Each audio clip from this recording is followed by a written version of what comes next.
ಶಾರದಾ ಶಾರದಾಂ ಭೋಜವದನಾ ವದನಾಂಬುಜೆ ಸರ್ವದಾ ಸರ್ವದಾಸ್ಮಾಕಂ ಸನ್ನಿಧಿಂ ಸನ್ನಿಧಿಂ ಕ್ರಿಯಾತ್.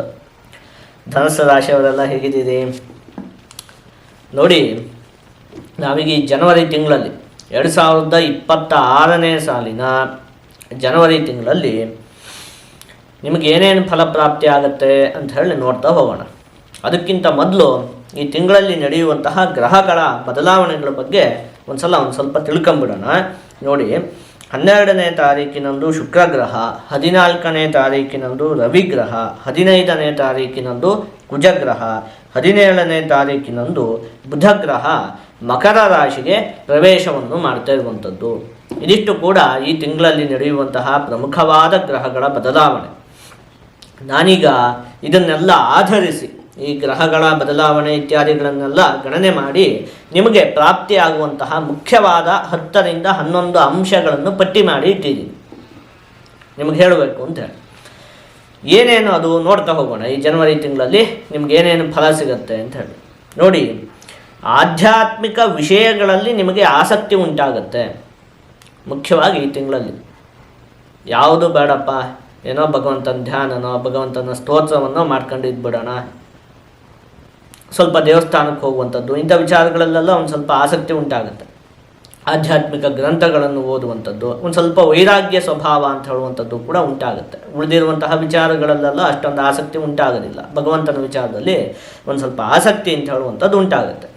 ಇನ್ನು ಶಿಕ್ಷಣ ಸಂಸ್ಥೆಗಳಲ್ಲಿ ಕೆಲಸ ಮಾಡ್ತಿರುವಂತಹ ವ್ಯಕ್ತಿಗಳಿಗೆ ಈ ತಿಂಗಳು ತುಂಬ ಚೆನ್ನಾಗಿದೆ. ಸ್ಕೂಲು, ಕಾಲೇಜು ಇತ್ಯಾದಿಯಾಗಿ ಶಿಕ್ಷಣಕ್ಕೆ ಸಂಬಂಧಪಟ್ಟಿರುವಂತಹ ಕೆಲಸವನ್ನು ಮಾಡ್ತಾ ಇರುವವರಿಗೆಲ್ಲ ಅಭಿವೃದ್ಧಿ ಅನ್ನುವಂಥದ್ದು ಉಂಟಾಗುತ್ತೆ.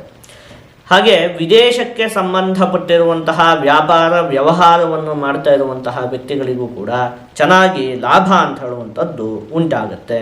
ಮುಖ್ಯವಾಗಿ ವೇದಿಕೆಯ ಮೇಲೆ ಕಾಣಿಸಿಕೊಳ್ಳುವಂತಹ ಯೋಗ ಇದೆ ನಿಮಗೆ.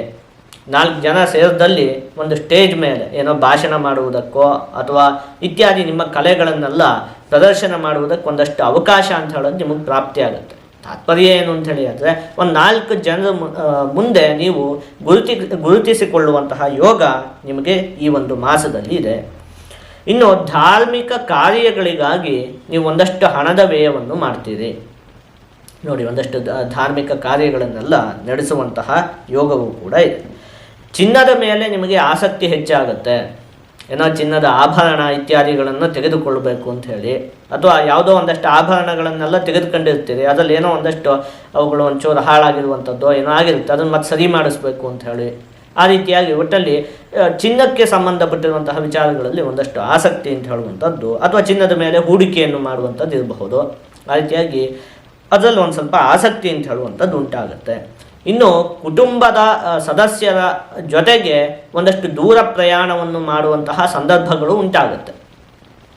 ಮನೆಯವರೆಲ್ಲ ಸೇರಿ ಯಾವುದೋ ಧಾರ್ಮಿಕ ಸ್ಥಳಗಳಿಗಾಗಿರಬಹುದು ಅಥವಾ ಒಟ್ಟಲ್ಲಿ ಪ್ರವಾಸ ಹೋಗುವಂಥದ್ದು, ಒಟ್ಟಲ್ಲಿ ಕುಟುಂಬದ ಸದಸ್ಯರ ಜೊತೆ ಒಂದಷ್ಟು ದೂರ ಪ್ರಯಾಣವನ್ನು ಮಾಡುವಂತಹ ಯೋಗ ಕೂಡ ಇದೆ. ಈ ಲಿವರಿಗೆ ಸಂಬಂಧಪಟ್ಟಿರುವಂತಹ ಆರೋಗ್ಯದ ವಿಚಾರದಲ್ಲಿ ನೀವು ಈ ತಿಂಗಳಲ್ಲಿ ಸ್ವಲ್ಪ ಜೋಪಾನವಾಗಿರಬೇಕು. ಎಣ್ಣೆಯಲ್ಲಿ ಕರಿದಂತಹ ಪದಾರ್ಥಗಳು ಇವುಗಳನ್ನೆಲ್ಲ ಆದಷ್ಟು ದೂರ ಇಡುವಂಥದ್ದೇ ಒಳ್ಳೆಯದು. ಇದೊಂದು ವಿಚಾರದಲ್ಲಿ ಸ್ವಲ್ಪ ಜೋಪಾನವಾಗಿರಬೇಕಾಗತ್ತೆ. ಇನ್ನು ದ್ವಿತೀಯ ಭಾವದಲ್ಲಿ ಶುಕ್ರ, ಬುಧ ಇತ್ಯಾದಿ ಗ್ರಹಗಳೆಲ್ಲ ಸ್ಥಿರವಾಗಿದ್ದಾವಲ್ಲ. ದ್ವಿತೀಯ ಭಾವ ಅಂದರೆ ಭರ್ತವ್ಯ ಅಖಿಲಂ ವಿತ್ತ, ಹಣಕಾಸಿನ ಸ್ಥಾನ ಅಲ್ಲ. ಹಾಗಾಗಿ ಅನೇಕ ಮೂಲಗಳಿಂದ ಚೆನ್ನಾಗಿ ಹಣಕಾಸಿನ ಆಗಮನ ಅಂತ ಹೇಳುವಂಥದ್ದು ನಿಮಗೆ ಈ ತಿಂಗಳಲ್ಲಿ ಉಂಟಾಗುತ್ತೆ. ಯಾವುದಾದ್ರೂ ಸಣ್ಣ ಪುಟ್ಟ ಸಾಲಗಳೆಲ್ಲ ಇದ್ದರೆ ಅದನ್ನು ತೀರಿಸುವಂತಹ ಯೋಗ ಅಂತ ಹೇಳುವಂಥದ್ದು ಕೂಡ ನಿಮಗೆ ಈ ತಿಂಗಳಲ್ಲಿ ಇದೆ ನೋಡಿ. ಇದೊಂದು ವಿಚಾರ. ಈ ತಿಂಗಳಲ್ಲಿ ನೀವು ಸಾಲವನ್ನು ಕೊಡುವುದಕ್ಕೆ ಹೋಗಬಾರ್ದು. ಯಾರೋ ಬಂದು ಸ್ವಲ್ಪ ದುಡ್ಡಿದ್ರೆ ಬೇಕಿತ್ತು ಅಂತ ಹೇಳಿ ಕೇಳಿದರೆ ನೀವು ಅದನ್ನು ತೆಗೆದುಕೊಟ್ಟರೆ ಮತ್ತು ವಾಪಸ್ ಬರುವಂಥದ್ದು ಒಂಚೂರು ಕಷ್ಟ. ಮುಖ್ಯವಾಗಿ ಆದಷ್ಟು ನೀವು ಈ ತಿಂಗಳಲ್ಲಿ ಆಂಜನೇಯ ಸ್ವಾಮಿಯ ಆರಾಧನೆಯನ್ನು ಮಾಡಬೇಕು. ಹೀಗೆ ಮಾಡಿದರೆ ನಿಮಗೆ ಯಾವುದೇ ಅಶುಭ ಫಲ ಅಂತ ಹೇಳುವಂಥದ್ದು ಪ್ರಾಪ್ತಿಯಾಗುವುದಿಲ್ಲ. ಎಲ್ಲ ಶುಭ ಫಲಗಳು ಕೂಡ ಸಂಪೂರ್ಣವಾಗಿ ಪ್ರಾಪ್ತಿಯಾಗುತ್ತೆ.